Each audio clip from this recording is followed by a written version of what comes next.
Saachvoya Kristin Gentry Choctawsia. Hi, my name is Kristin Gentry and I am a Choctaw artist. I was born in Tulsa, Oklahoma, and I currently live in Owasso.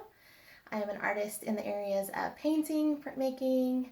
I'm a photographer, I like to write, and I also curate art exhibitions. I wanted to tell you a little bit about myself and my practices and my art before I get into showing you some of my gardening and then showing you the project that I'll be teaching you as the visiting artist for Saturdays during Hearts of Our People for Philbrook Museum. So behind me I have some pieces I'm working on for my general body of work and for part of my curation I'm working on. I'm currently working on a show called Indigenous Gender Identity. It'll be in February of 2021 at the TAC Gallery in Tulsa. It's in the Arts District.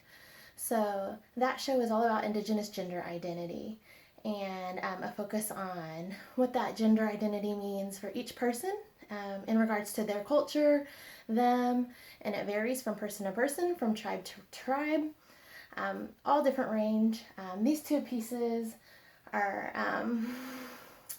parts for me that are like really important about going away from that gender binary, researching my Southeastern tribal culture and seeing how that plays into my own gender identity and how I want to educate others and educate children and talk about all of those themes, all of those parts of us, and is that part of our culture today, and just how those things are important to me and important to our tribal cultures.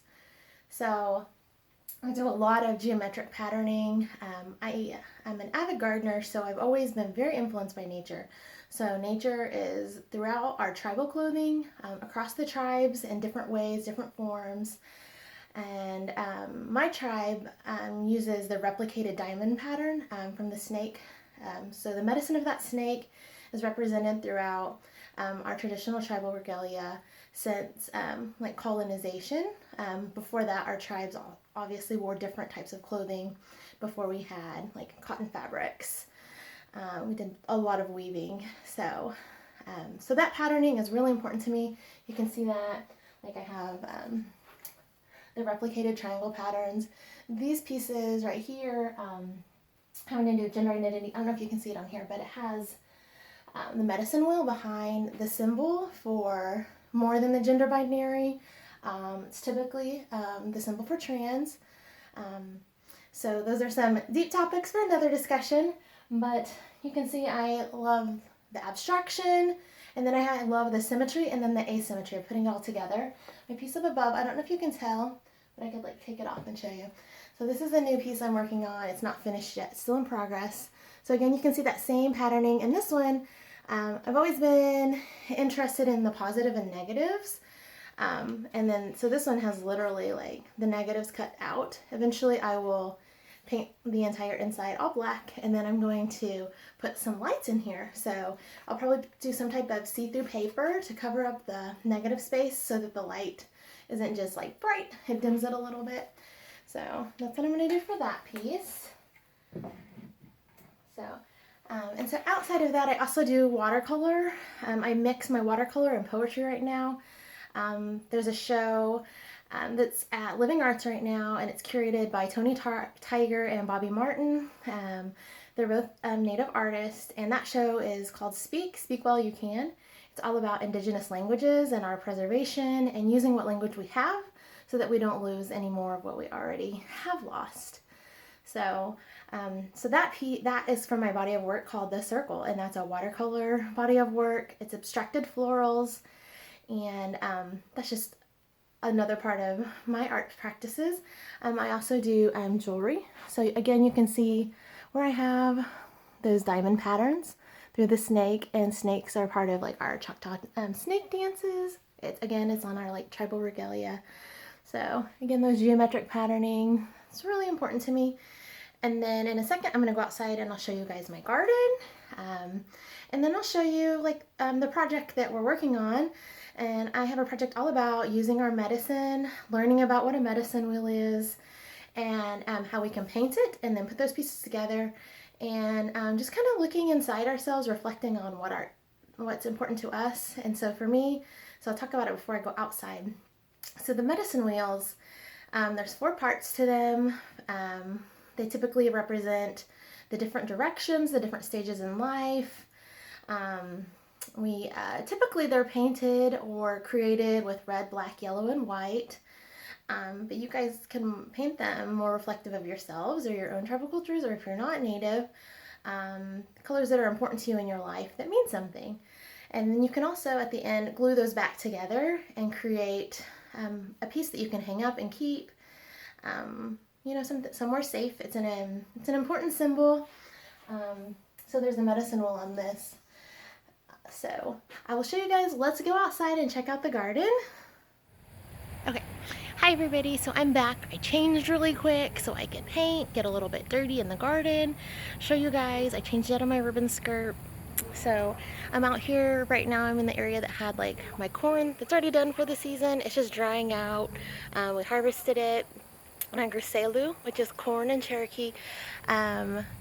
It's a corn that we ate, and then some of it I've dried. I'm going to turn some of it into meal, and then some of the seeds I will return back to the Cherokee Nation's seed program. My husband and daughter are Cherokee, so that's how we get Cherokee seeds, and then I'm Choctaw, so that's what's growing on the ground. Isito is squash in the Choctaw language. I'm outside, so sorry about all the background noises. So those are kind of like what's going crazy. So both of those, the corn and the squash, are both heirloom seeds.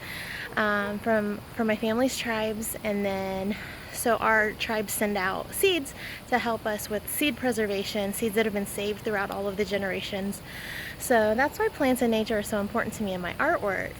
So that's a little bit of my garden. Next I'm going to show you guys the actual medicine wheel painting project that you'll get to be doing. Give me just a second. Okay, so I'm back. I'm going to sit down here. So I kind of have some different things to show you guys. Okay, I was making sure it was on. Sorry. Okay, so I was making sure you guys got to see some of my other work I told you about. I do a watercolor body of work. So this one just needs some Choctaw poetry written on it in my language. I also do a coloring book, and throughout Hearts of Our People, one of the designs is enlarged and it's hung up in the garden. It's 8 foot by 8 foot. Let me find it for you guys. It's a piece called Sinti Tanakabi, and it's a piece about my mother when she was a baby, an infant crawling. I think I would know. So her name, they called her that. I mean, Crooked Snake. And as you guys know, snakes are like important to my tribe. Oh, here we go. Finally. Okay. So this piece at different times throughout Hearts of Our People will be up in the gardens, and you can actually stand in front of it and take pictures with it. So that's pretty cool. Here's another piece I'm working on. So with my laser, I took that Sinti Tanakabi, that black and white design. I used my laser and cut out that design work over one of my paintings. So that's pretty cool. So I brought out the actual project we're working on. So here's the medicine wheel part. And then I'll show you guys these little, I got mosquitoes on me. These little like puzzle pieces is what they kind of look like, but it's part of the medicine wheel. So these little pieces will fit in there, and when you're finished working on yours, you can actually glue it together if you'd like. I have some E6000 glue, but you guys can use like even Elmer's glue, any type of like liquid school glue. There's mosquitoes getting on me. So this is what my finished one looks like. And you can paint yours like any colors you'd like. These little pieces come out just like a puzzle. So this is the medicine wheel part.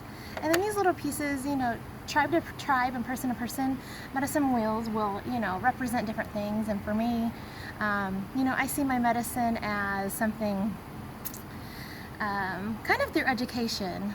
I started learning my culture late in life, so my kind of mission has been helping other people learn their own culture, dispelling prejudices, things that aren't correct. Like the concept of someone looking native is not a concept that's part of our tribes. That's more brought about through blood quantum, ways to discriminate against natives, because natives come in every color of skin color, from lightest to darkest. Not everyone has like my type of skin color. My daughter doesn't, my husband doesn't, and we're all Native. My daughter is actually Cherokee and Choctaw, so she gets to be 2 tribes. So that concept is something I work on, and I try to help people with their Indian identity on that. I try to educate about that. And then things like blood quantum, like those concepts are things that I have learned throughout like schooling. I've learned through other speakers, through other artists, through activists, through lawyers, like everybody, like every walk of earth, you know, Natives are in every single career field.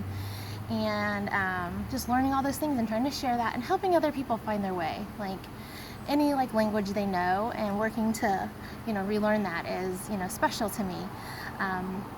I don't believe in blood quantum as a determinator if someone's Native or not. You know, if they're interested in their culture, their family is working to relearn it, they're working to learn their language, if they have access to it, if they have access to their dances, their customs, you know, whatever they're doing, and they're actively seeking out elders in their communities to learn those things. For me, that is more important than what percent of, or what pedigree, like an animal pedigree, like that is just ridiculous to me that is part of like people. It shouldn't be. I also brought out some of the supplies I could show you guys. So you can use any type of paint you'd like. You can even use markers, you can use crayons, you can use like cheap craft paint. You know, totally up to you. It doesn't have to be anything fancy. All your choice. And then I also brought out my jewelry table so you guys could see it. So my laser cuts a lot of this for me. I designed it on a computer. We have these little pieces are actually made into pins, and you can actually get them in the gift shop at Philbrook. So, yay! And so these say Skoden, and then I have some that say like Studis. So they're kind of like slang across like all the different Native languages. So we use it as like a way to say, let's go then, like Skoden, and then let's do this. So they're really cute. They're made of cedar. They smell amazing.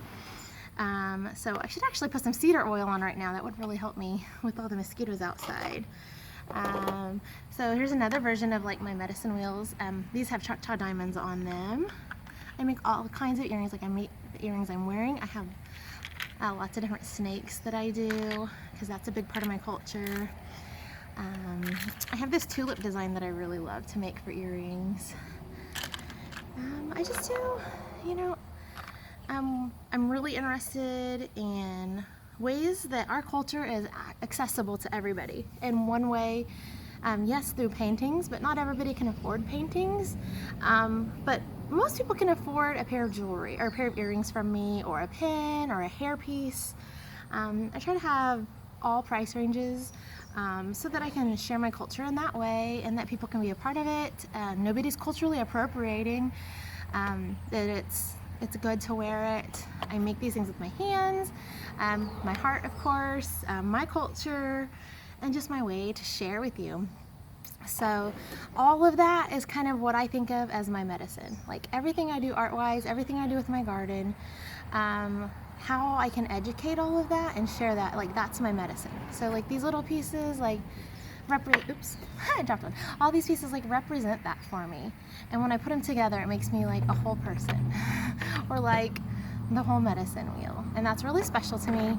And I hope you think about those things when you're painting yours and what makes, you know, you happy, what fills your heart. And those are like your medicine. And if you have any questions, you can find me on social media, Instagram with Creative Native, and Creative is with a K.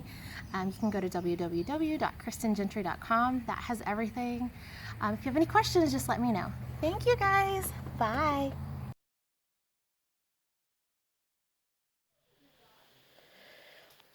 So here's like the medicine wheels that I just did with the laser. Ta-da!